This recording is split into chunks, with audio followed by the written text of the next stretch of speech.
जय जय जगन्नाथ, जय जय जगन्नाथ, जय जय जगन्नाथ। कालिया शांत महाप्रभु श्री श्री जगन्नाथ महाप्रभुंकर अभय चरणारविंद जुगल रे कोटि कोटि दंडवत प्रणाम मणिमा, कोटि कोटि दंडवत प्रणाम। वंदे श्री पुरुषोत्तमं प्रतिदिनं नीलाद्रिनाथं हरि। से नीलाद्रिनाथं जगतं मधीशं चिदं स्वरूपं शरणैकनाथं श्रीनील गोत्राधिपतिवरण्यं सुरेंद्र वंद्यं प्रणतोस्मि नित्यं।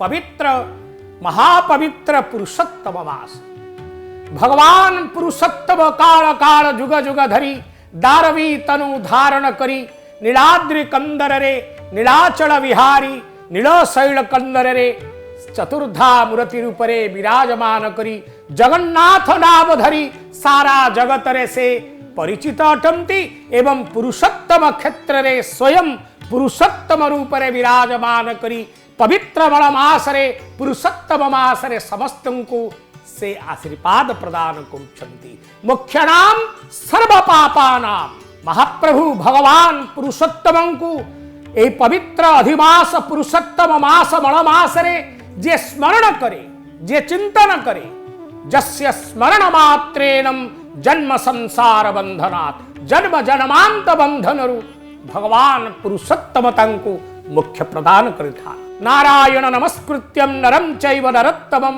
देवी सरस्वती व्यासं तदो जयो मुदीरयते। मुखं करोति वाचालं पंगुलंघयते गिरि यत्कृपां तमहं वन्दे परमानंद माधवम्। आज पवित्र सप्तदश अध्याय श्री महालक्ष्मी उवाच। हे प्रभु व्यतिपात विधि केते भागरे ता प्रसिद्धि कुहंतु सकल बुझाई तेणु मोहर प्राण साई। स्वयं जगदम्बा करुणामयी पद्मालये भगवा भगवती माँ जगज्जननी महालक्ष्मी पचारुचंती भगवान परम ब्रह्म श्री पुरुषोत्तम श्री कृष्णचंद्र।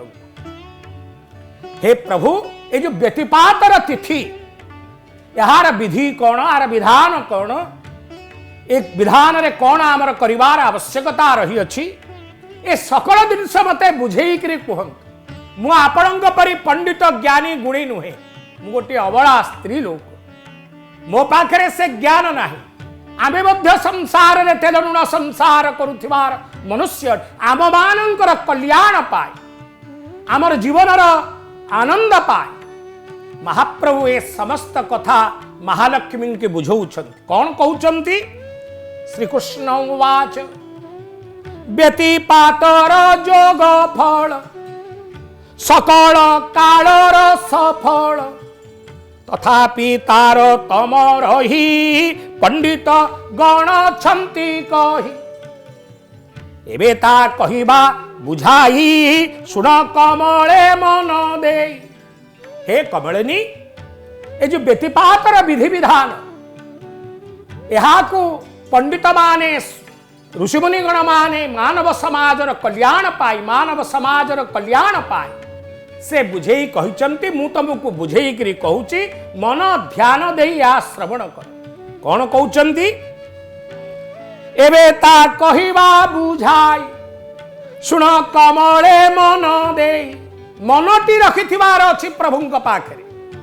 जदि मन प्रभुंक पाखरे नाही ए सुनिबार किछि मूल्य नाही, व्रत करिवार किछि मूल्य नाही, उपवास करिवार किछि मूल्य नाही, महाप्रभुंक पाखକୁ आसीबार किछि मूल्य नाही। मन एवं मनुष्याणाम कारणं बद्ध मुख्यय।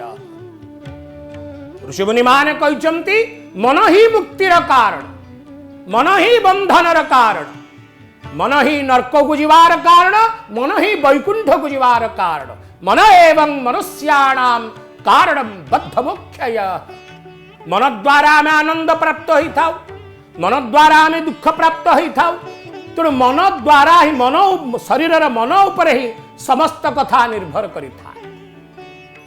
अमारे दान सत गुण ताठारु श्रेष्ठ खेय जाण संक्रांति तानु हे बोला हे अधिक बोली शास्त्र कहे।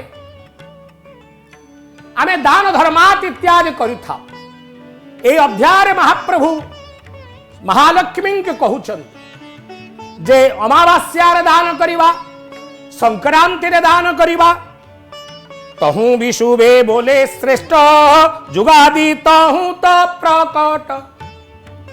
संक्रांति होची प्रत्येक मासर अयमारंभ। संक्रांति रे मास आरंभ होई थाए, संक्रांति रे मास शेष होई थाए। अर्थात सकल शक्तिर आधार भगवान सूर्य नारायण गोटिए राशि रु अन्य राशि को जीवा को जो क्रम जो विधान ताहा होची संक्रांति। मल मासरे किंतु संक्रांति न थाए। आम मन भितर केते कोते कथा रही था जे मल मासरे आमे काई विवाह व्रत शुभ कार्य आमे करि न थाउ।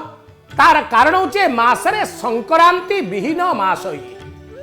ए मासरे संक्रांति न थाए। संक्रांति 12 गोटी मास 13 होई गला अधिक मास मल मास किंतु संक्रांति 13 होई परिबो ना। संक्रांति 12 संवत्सर 12 संक्रांति होची ताहा कालर स्वभाव अटे, कालर नीति अटे, विधान अटे, ताकु परिवर्तन कई करि परिबे नाही। तहु विशुभ बोले श्रेष्ठ जुगादि तहु तो प्रकट। आशुन्ये कुमार उत्सव सुदर्शनंक महोत्सव। ताठारु श्रेष्ठ जे आयन अधिक से चंद्र ग्रहण। सूर्य परागे तहु श्रेष्ठ ताठारु व्यतिपात श्रेष्ठ। ए जोगदान सीमा नाही ऋषि शास्त्रे छंती कही। आमे दान धर्मादि करिथाउ, पुण्य कर्मादि करिथाउ, व्रत उपवास आदि करिथाउ, किंतु आ भितरे कहउचंती संक्रांति अमावास्या एवं ए सब मासरे ए सब दिन मान होचे सर्वश्रेष्ठ दिन बोली कहा जाय अछि। ए जोगदान सीमा नाही ऋषि शास्त्रे छंती कही। उत्पादे लक्षे गुणे फल भ्रमणे कोटि हुए फल। व्यतिपात जोगरे आमे पांजी देखिले गोटे से गोटे ज्योतिष शास्त्र विधान ये पांजी रे लेखा जाइथिबो व्यतिपात जोग। से जोगरे दान पुण्य आदि कले अमावास्या संक्रांति पूर्णिमा आदि तिथि रे दान पुण्य आदि करबा द्वारा जो फल प्राप्त होई थाए कोटिए गुणर अधिक फल प्राप्त ए व्यतिपात जोगरे ही होता है बोली भगवान कृष्णचंद्र माँ जगज्जननी परम्बा जगज्जननी महालक्ष्मी को कहउचंती सारा समग्र मानव समाजर कल्याण उद्देश्य। अदुर्व पतन जोगरे अक्षय फल पतितरे पतन व्यतिपात रे जे सतर स्थान एहा भजे। शुभ दिवसे व्यतिपाते स्नान करिब विरते। जमुना नदी रे विशेष नमिब जोग को अशेष। ग्रहण दिन व्यतिपात जोगटी होइले प्रख्यात। ए जोगे दाता दान दिए असंख्य लाभरु बढ़ाए। ए व्यतिपात जोगरे कहते स्नान होची महान अटे। स्नान द्वारा कौन होता है ना काया पवित्र होता है। महोदधि स्नान सर्वतीर्थमयम क्षेत्रम सर्वतीर्थो महोदधि। जिते तीर्थ अछंती ए समस्त तीर्थ मध्य राजाधिराज होचंती महोदधि तीर्थ। जेपरि श्रीक्षेत्र रे पावन पुरुषोत्तम क्षेत्र रे पंच तीर्थ रहिचंती। को तीर्थ रे कौन स्नान कले कौन फल मिलता है। मार्कंडेय स्नान कले काया पवित्र ही था। इंद्रदम्न रे स्नान कले यज्ञर सहस्र कोटि यज्ञर फल प्राप्त होई था। एवं यदि आमे महाप्रभु सर्वतीर्थमयम क्षेत्रम सर्वतीर्थो महोदधि रे स्नान करिवा सर्व पुण्य जोग फल प्राप्त होई था। एवं यदि ग्रहण दिन ये व्यतिपात जोग पड़ी था से दिन यदि आमे स्नान करिवा तेबे सहस्र सहस्र कोटि जन्मर पाप खंडन होता है, काया पवित्र होता है। जोगे दाता दानो दिए असंख्य लाभो को बढ़ाए। जदि आम ए सब दिन में आम दान पुण्य करिवा दानर कौन सी सीमा न था कि दानर कौन सी विधि माने विचार न था। प्रेम भाव रे श्रद्धार भाव रे जलदान हो फलदान हो सुवर्णदान हो वस्त्रदान हो किछि नहले वचन के दरिद्रता गोटे पदे भल करी कथा जदि आमे कही अन्यर मन को संतोष दे पारिले संतोष एव पुरुषस्य परम निधान ताठु बड़ी बड़ दान मध्य आ संसार रे किछि ना जदि मनरे आमे कृपण होई गले वाक्य रे आमे कृपण होई गले जेते जहा दान देले मध्य तार कौनसी फल आम भोग करि पारिबा ना एबे कहिबा प्रिय सुन पूर्णिमा तिथिर लक्षण महाप्रभु कहउचंती हे कमलिनी एबे पूर्णिमा तिथिर लक्षण सुन पूर्णिमा दिन दान पुण्य स्नान कले आमको कौन मिलिबो कहना आमे जहा भी करि थाउ आमे तो तेल लुण संसार करुथिवार मनुष्य ना आमको सब थरे लाभ दरकार आमर बिना लाभ रे आमे किछि करि परिबा ना किंतु से लाभ आशाटा को आम छाड़िबार आवश्यकता अछि लाभ क्षतिर जदि आशा रखी आमे देव उपासना करिबा दान करिबा पुण्य करिबा व्रत करिबा उपवास करिबा तेबे तार बहुत पुण्य फल चली जाई थाए तार मर्यादा न थाए आमे निश्चित मिलिबो एथरे भाबिबार किछि नै पुण्य फल हमकु निश्चित मिलिबो किंतु आमे आशा करिबा ताहा ठीक नै जो दिन से आमे आशा करि थाउ ताहार परिणाम दुखदायक ही था ता परिणाम कष्टदायक ही था एवं जहाँ भी आमे कर्म करि थाउ ताहा मध्य पूर्णांग मात्रा रे परिपूर्ण रूप रे आमे फल प्राप्त होई न थाउ एबे कहिबा प्रिय सुन पूर्णिमा तिथिर लक्षण यदि न विधि जे आचरे जोनि जन्मरु से उद्धारे पूर्णिमा स्नान करी नर सुवर्ण दिए विप्रवर ए समस्त दान पुण्यर मूल लक्ष्य कौन रहुची ना मोक्ष प्राप्त हवा पुनरपि जन्मम पुनरपि मरणम पुनरपि जननी जठरे शयनम से रक्त मांस पूज हाड़ भितरे पड़ी जन्म मृत्यु मायार कबल रे पड़ी छटपट हवा जो कष्ट से कष्टरु राघव करिबा पाई ऋषिमुनि गण माने मानव समाजर मुख्य प्राप्ति निमंते ए समस्त विधि विधान परंपरा व्रत उपवास र व्यवस्थावली रखिचंती पूर्णिमा दिन स्नान करी सुवर्ण टिके जदि विप्रंक हाथ रे आमे दबा सुना भरी तो केते हेलानी सुनार तो महरग कते हेलानी आमे यदि कहबा सुना दान दियो ताले आमे सब उठिकरी पळेबा विप्र दान पुण्य सब कथा किछि दर मन एवं मनुष्याणाम से मन रे तिल तिल टिके सुवर्ण जगह रे तिल टिके राशि राशि कला राशि टिके प्रदान कले मध्य ताहा सुवर्ण दान सहित समान अटे सुना हेले जे सुवर्ण दान हबो ता नुहे तिल दान करि देले मध्य सुवर्ण दानर फल जहा मिली थाए तिलदानर फल मध्य मनुष्य को प्राप्त होई था आबे कलिजुगर मनुष्य आबे तेलुण संसार करुथिवार मनुष्य आमे अभाव असुविधा भितर जीवन जीविका चलैबार लोक तेणु आमको भगवान से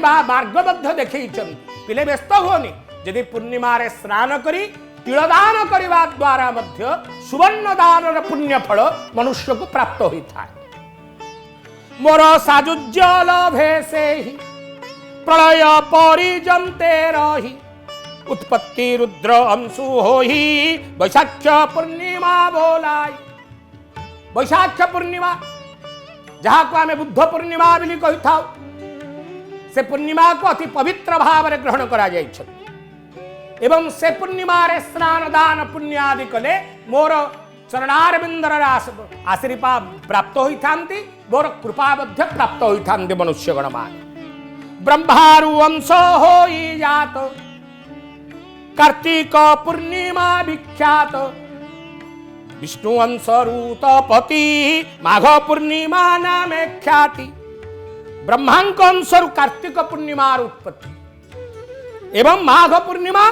स्वयं विष्णुंकर अंशरु उत्पत्ति होइछन्ति पूर्णिमा दिवस रे दान कले लभंती देवगण अमारे जहा चोरीव देव देव पितृंकु प्राप्ति हेव। अमावास्या इत्यादि जहाँ आम दान पुण्य आदि करवा पितृलोक शांति होई थांती। किछि पितृलोकंकर आवश्यकता नाही। तिल टिके पानी टिके पितृलोकंक उद्देश्य आम प्रदान करदेले पितृलोक तृप्ति होई थांती। पुत्रलोक लोक मानकर कल्याण करि थांती। परिवार समस्त लोकंकर कल्याण करि थांती।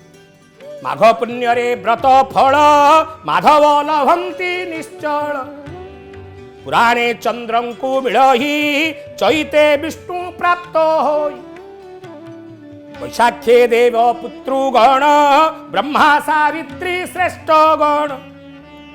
आषाढ़ विशेषर फल एपरी पुण्य मास ठूल।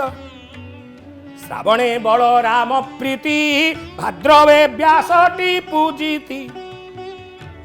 कार्तिके कार्तिकेय विद्धि पंडु पूर्णिमा पर सिद्धि। भवानी प्रीति पौषे हंती एणु पुषरे ताहा चिंती। जे अभिषेक पुष्य हुए पुषे हुए जे अभिषेक पुषे हुए से पर्व मो लागी बोलाए। पौष मासरे महाप्रभुंकर पुष्याभिषेक नीति हुए। जगन्नाथ महाप्रभुंकर पुष पूर्णिमा पौष पूर्णिमा रे महाप्रभु सहस्र कुंभाभिषेक जल रे स्नान करि थांती। महाप्रभुंकर पुष्याभिषेक स्वयं रामचंद्र रूपरे से प्रकट होई थांती। श्रीमंदिर रे अनेक विधि विधान द्वारा महाप्रभुंकर अभिषेक नीति पालन करा जाई था। अधिमास पूर्णिमा रे पुरुषोत्तम पूजा सरे। ए समस्त 12 मास भितरे अधिमास पुरुषोत्तम मास रे जे पुरुषोत्तम पूर्णिमा रे जे पुरुषोत्तमंकर उपासना करे से पुरुषोत्तम सर्व कल्याण सिद्ध करि थांती। अमा पूर्णिमा दुई पर्व आचरी नर लभे सर्व। अमार क्षम पालने पूर्णिमा व्रत आचरणे। न लभई सुनिश्चल विशेष उभयर फल। प्रति अमारे श्राद्ध दिए से पितृभक्त शास्त्र कहे। प्रति अमावास्या महालक्ष्मी कहते जे अमावास्या एपरी गोटे तिथि जे पितृ सांवत्सरिक श्राद्ध पितृ एकदिष्ट प्रावण श्राद्ध रे आमे पितृलोकंकर मातृलोकंकर श्राद्ध करि थाउ। किंतु अमावास्या रे प्रति अमावास्या रे पितृलोकंक उद्देश्य रे तर्पण करिवा श्राद्ध करिवा द्वारा पितृलोक आनंदित होइथांती कृपा करिथांती एवं पितृलोक कल्याण कले ही आमे देवतांकर आशीर्वाद लाभ करि परिबा। कुल रक्षा होई परिबो। कुलर अभिवृद्धि घटी थाए पितृलोकंकर आशीर्वाद द्वारा। लक्ष्मी रोवाच हे प्रभु पुरुषोत्तम एवे द्वादशी महातम। प्राणी हिते पर घट करी मुक्तिर दिय बाट।